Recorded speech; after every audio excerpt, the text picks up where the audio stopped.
নমস্কার বন্ধুরা, প্রিয়াস কিচেনে সবাইকে স্বাগত। আশা করি তোমরা সবাই খুব ভালো আছো, সুস্থ আছো। আজকে আমি এখানে কিছুটা কাঁকরোল কেটে নিয়েছি। আজকে আমি পাকা কাঁকরোলের পকোড়া করে তোমাদেরকে দেখাবো। এটা গরম ভাতের সঙ্গে খেতে খুব ভালো লাগে। সঙ্গে থাকো, দেখতে থাকো। আমি এখানে একটা বেসনের ব্যাটার বানিয়ে নিয়েছি।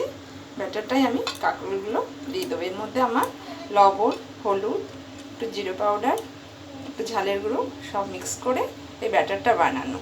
আমি এই ব্যাটারের মধ্যে কাঁকরোলগুলো দিয়ে এক এক করে ভেজে নেব। কাঁকরোলগুলো আমি এইভাবে দিয়ে দিয়েছি, এক এক পিট করে ভেজে নেব। দেখুন বন্ধুরা, কি সুন্দর হচ্ছে। এক পিট করে ভাজা হয়ে গেছে, অন্য পিটগুলো ভেজে নেব।